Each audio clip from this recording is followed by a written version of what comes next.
Hey guys, it's Phil coming at you with another video. YouTube updated, so I did something super weird. So if you got a notification that I was going to do a live stream, I'm not sure what that was all about, but I'm glad to be back. I'm excited to be back. I know it's been a little while, but I've been having a lot go on within my current situation. So those that know, I recently got my clinical license, so that was kind of huge. In Michigan, it's super weird because a lot of people were wondering how that worked out. They thought I was already licensed. So in Michigan, we do not have the master's level exam. So I was considered an LMSW, which is a limited license master's social worker. And if you notice in the intro of my videos, it's kind of changed to LMSW-C, which is the equivalent to that LCSW. So I passed my clinical exam back in March 2017, so a little while ago, and then I was like, let's give back. So now we're here, we're back. I'm excited to be back. And I know it's been a little while, but like I said, I just got a new job, so I'm transitioning from my full-time job now, my contractual job, and still trying to tutor and do study groups in the meantime. So those that have been patient and supporting me and rocking with me through this, I appreciate that. It's going to be way better in the future because I'm only going to be working one full-time job and being able to dedicate the rest of myself to the business. So that'd be kind of cool, being able to tutor more people, doing more free study groups as well as the paid study groups. So since it's been so long, we have a lot of names to read off. We have approximately 37 people that passed since my last video, which is nuts to me. I am humbled and grateful for the opportunity to be able to help and assist every single person that reaches out, whether it's about the videos, whether it's individual tutoring, whether it's the study groups. I'm amazed and blessed to be able to interact with every single one of you. Let's get into this. Now, I may need some water because there is a decent amount of people, but let's get into it. So we have Sierra B, we have Purple Heart, we have David B, we have Solana M, Aaron C, Vanessa T, Amanda B, Jacqueline P, Karen B, Rebecca S, Lisa F, Elizabeth N, Francis J, Korean B, Alyssa B, Courtney G, Phillip B, shout out to another Phillip, Elizabeth C, Amber G, Rachel M, Lori L, Slavania N, Megan H, Samantha L, Valerie L G, Tracy R, Garinda R, Jonathan S, Fit P, Jill J, Jennifer B, Alex T, Jabriel M, Mackenzie L, Tamika JT, Michelle, Stacy T, and Jamie W. Holy smokes, guys. I'm amazed. I've been able to do everything that we've been able to do this year so far. So a lot of things that I've been hearing is I'm struggling to pass the exam. I don't know what to do when I failed the exam, or I'm struggling to stay motivated throughout this process. And that is why I'm doing this video in particular, and then we'll get into more questions in the future. But I feel like since it's been a little while, I need to address it and give back with that. So those that are interested, I do offer private tutoring. My email is berda24@gmail.com, and my schedule does tend to book out a week to a week and a half in advance. So if your exam's super close, and may not be able to get you in, but I will try my absolute best to make that happen. And those that want to join the study group, the next study group is on the 31st, covering human developmental theories, and on the 7th, acronym and practice questions. And if you would like to, feel free to sign up for the 4-7 group now, because I have a feeling that one's going to fill up pretty quick, because the last time that we had done that, it filled up pretty quick. So I just want to make sure that those that want to benefit can. And those that don't know is the study groups are from 7 to 9 p.m. Eastern time. And it's rarely ever just gone 2 hours. Like the last study group we did with Sunday on client interventions, we covered it 3 hours and then did like 30 minutes of question and answer. So there is a question and answer component after the video. You get to directly talk to me about your concerns, anything for feedback directly. So I leave that open to people as well. So if that's something that you want to make happen, please do. And I will try my best. So let's get into this. So the first tip is making sure that this exam does not define you. So a lot of people, when they fail this exam, feel tanked. They feel like they're questioning whether they should stay in the social work field, whether they're appropriate for the social work field, is it ever going to happen for them? All of these lies that we like to tell ourselves due to anxiety and everything. So this exam, if you fail it, take it as a learning experience, because your previous attempts can contribute to your future attempts as long as you view it as a positive situation. So a lot of times people will say, I've taken this exam 3 times. Yes, you've taken the exam 3 times, but they're 3 individual exams, and there's lessons that can be taken from each of those. And if you've taken it 3 times, that is over 400 actual questions that you've seen. So a lot of times we're reaching for practice questions. This person has some, this person has some, this person has some. But these are actual ones that you've actually seen and are real. So when you have either failed the exam or feel like you're struggling because you're not getting the experience that you'd like to out of the practice that you're doing, do not let this make second guess yourself. You are powerful. So a lot of times when things don't go how we'd like them to, we're like self-deprecating and saying negative things to ourselves and bringing ourselves down. When the truth is, the more kind and positive we are to ourselves, the easier it is to be kind, confident, and proficient when we go into the exam. Because the key thing here is being more comfortable and competent. So embrace the loss, take the positives from the loss, and let the others just ride out. Because if you're not going to be kind and embracing the lessons from this, no one else is going to, because it was your experience and no one else's, and you need to reflect and build on what you have currently done, because there's nothing more powerful than your own experience. Because I'm sure you guys have had multiple people in your life try to teach you lessons, try to warn you about things, but the most profound lessons come when you actually experience it and hit the wall for yourself and say, wow, that actually did hurt. So being open to opportunity and positive lessons, even in the negative realm of things.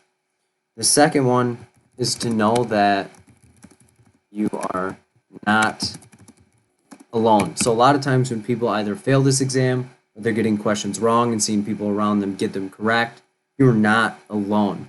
And the evidence that I have to back this up is the pass and fail rate for the master's and clinical exam. So they only had the 2017 results for the longest time. So those were the ones that I was citing for the absolute longest time. However, the 2018 ones are finally out. So 2017, those that took the master's level exam, 81.2% passed. And out of that, 16,839 people took the exam, which means 3,165 failed. And that may shock a lot of people, because no one ever talks about when they fail. Or if they do, they feel like they're alone, and when other people tell them, oh, I failed too, it makes them feel better. So surround yourself with positive people, as well as know that this isn't an inadequacy with you, that other people have experienced this as well. You guys may be wondering, what's the 2018, Phil? Well, there are 16,781 people that took the exam last year. And the pass rate actually went down. So people are failing this at higher rates than they did. And that's a 6% gap there, which means 4,111 people failed this exam. And if I was standing in the room with 4,111 people, you would not be able to recognize me at all. You would probably say, holy crap, didn't even know that. And that is because no one talks about it. So know that if you have failed this exam, you're not alone, and there are people there to support you, such as myself. There are Facebook groups, there are people that I've interacted with in my study groups, and we have created a community. And the private study group that I've done, that only a certain number of people, so we have like 15 people in there. Love the sense of community, so create one amongst yourselves. And those that join my study groups, I create a Skype chat every single time. Interact with those people. Those are people that are actively in the trenches with you trying to pass this exam. And that's the easiest way to get a hold of me, because I check Skype every single night to make sure I don't miss anything, and I check in on my private group. So know that you're not alone. And those that are like, okay, the master's statistics are cool, Phil, but I'm taking the LCSW or the clinical exam. Well, in 2017, we had 16,045 people attempt the exam. And out of that, 78.4% passed, which means 3,465 failed. Again, a significant number of people tried this exam, didn't go so well, and it didn't end how they wanted it to. And again, going back to the first point, don't let this derail you or defeat you. Come back at this exam with a vengeance and something to be reckoned with. In 2018, 15,991 people attempted the exam, and 73.2% passed, which means 4,285 failed. Again, we are seeing people failing this at a higher rate than 2 years ago, which again, no one really talks about this. So I'm hoping me sharing this information is like chains are flying off, and you are saying, wow, I'm not alone in this, and I can process and find people that are there going to be supporting me and not just trying to get something out of me, which then leads me into the point of focus on what is important. Do not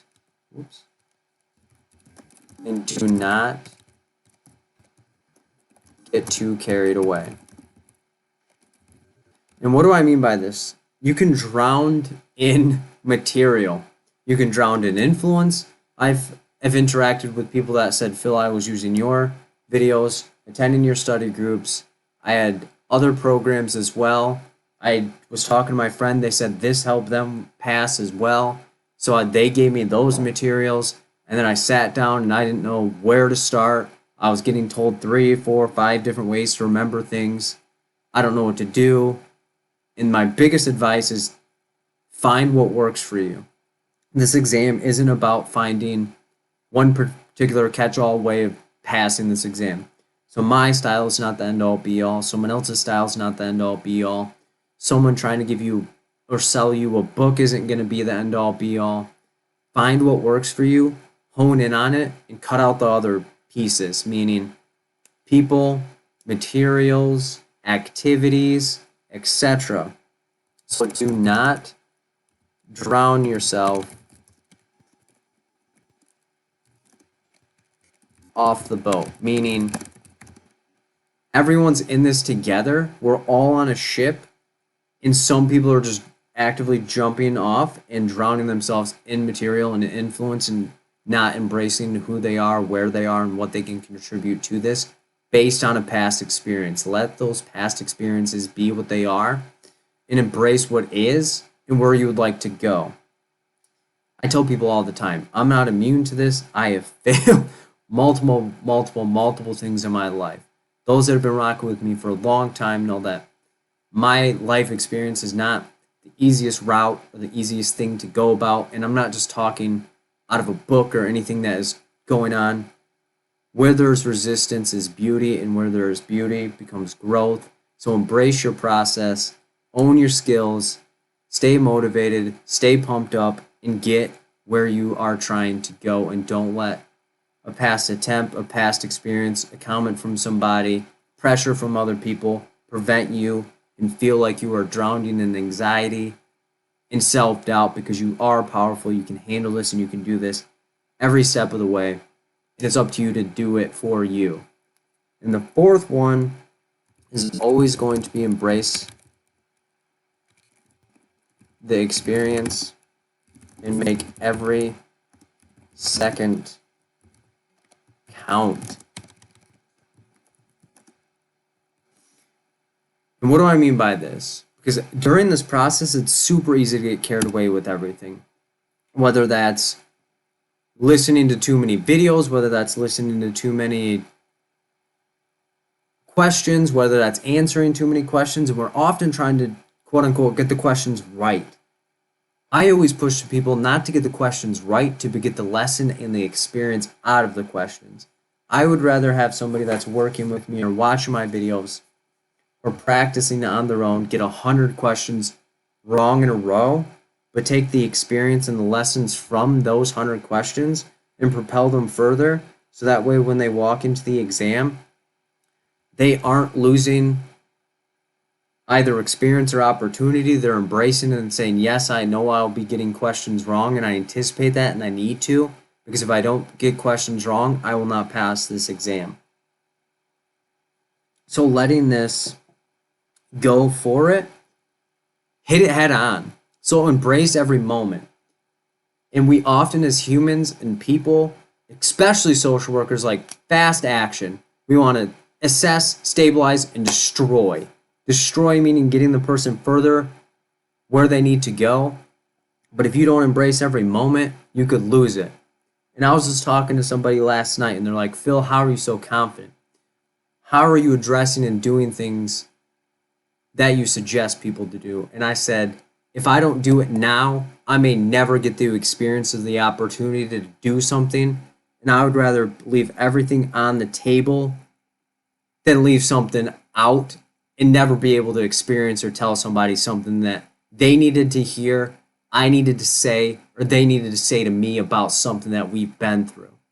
So I always push people, let the situation be what it is, find the lessons, find the progress, and embrace every single second, because even trials and tribulations lead to reward. So get something out of it rather than walking in, going through the steps, feeling like you're going to do something, and then when it comes to the game time, it's like everything that you've once thought fell away, and we haven't really been able to do it. And then within this, and it may sound crazy to some people, have a funeral for your past attempts. And when I was telling people this, they thought to just eliminate all of the experiences and move on. Within this, picture yourself at a funeral right now. Oftentimes, you'll either sit in your chair and watch a slideshow, or you'll go up to the casket or pray with and for the person that we're there for.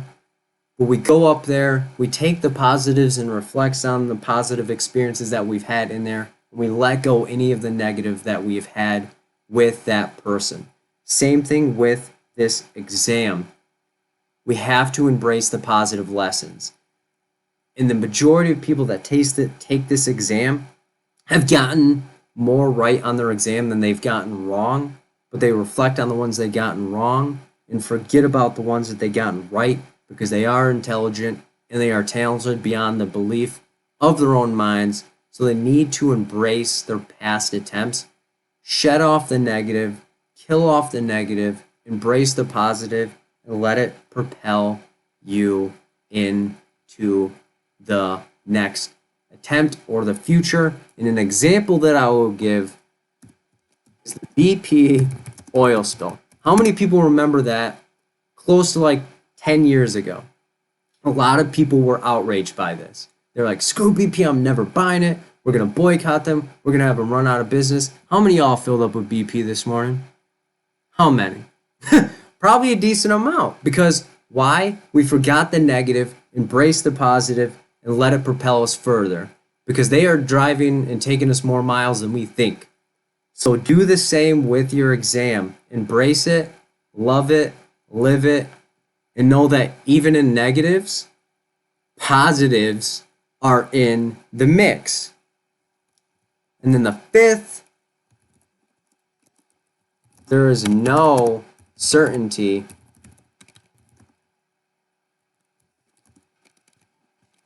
so give it your best shot. And I am going to emphasize your. Why? Because there's no certainty. You're always going to have people asking, am I ready? Should I do this? I don't know. I took the ASWB practice exam. I got this score. Is this good enough? Oh my God. I don't know. This person brought up a topic that I've never even heard of. Do I need to reschedule my exam and study that? Someone introduced this new acronym. Someone introduced this guy named Phil in his videos. Do I need to watch those? It's all up to you. So there's no certainty. There's always going to be some doubt in your mind of, am I going to be able to do this? Is this my time? Is this the right answer? And the best answer is always do what you feel is right, and don't let the negative derail you and make you forget who you are, what you've been through, and who you're doing it for. Because every single person that is watching and listening to this right now has done something in their life that they were not 100% certain on, but they did it anyway. So trust yourself, surround yourself with people, and remember why you are doing the things that you are doing and what motivates you and gets you out of bed. Because this exam is going to beat you down, make you feel some type of way, or even push you to limits that you've never been before. But know that if you have something in front of your face that is motivating you and pushing you, that nothing will be able to defeat you. Because as long as you're pushing forward and propelling closer to where you want to be, you'll get there. You'll get there in time and whenever it is your time. Because not everything is always going to unfold. You walk into this exam, see one question, don't let that eliminate the all 169 that you have to go through, because maybe that's a practice question, or maybe that's one that you wouldn't have gotten right anyway. And keep carrying on, because there's the majority of the exam still ahead. You can do this, you can handle it. You're still going to have doubt. Even when you click it and go to take the survey, you're maybe nervous, maybe shaking, but there's never going to be 100% certainty of you passing this exam or getting through anything that you're currently going through. So just push yourself and handle it anyway. So those are my 5 tips. And like I was saying, thank you so much for the support. Comment any feedback that you have down below. Hit the thumbs up button, which is the little thumbs up button under the video. Let's see if we can get 150 likes, and if we do that, I'll do another free study group and give back to you guys, because I love doing so. I love interacting with you guys. I love being able to provide as much insight as I possibly can. And I just love, love, love the support. For somebody that never thought that this would be possible, I love you guys. You guys are like a part of the family. And I look forward to being able to talk to every single one of you. Subscribe to the YouTube channel if you've not already. Make sure when you hit the subscribe button, there will be a bell that pops up. Make sure to click that, because it'll send you an email notification for every time that I upload a video. My free study groups, you'll get a notification on that. And like I said, if you're interested, I offer individual tutoring. Send me an email at berda24@gmail.com for information. And the next study groups are on 3/31 and 4/7, and again from 7 and 9 p.m. Eastern time. But if you're not able to be present in person, you can still send payment, and I'll send you the materials after the group. And that's all I really have for you guys. My challenge for you do something nice for those that pour into you. So that way we can fill them up while they're filling us up, and we can all stay positive. And again, I appreciate every single one of you guys. And if you have any questions, reach out. But if not, I'll see you in the next one, guys. Take care. Peace out.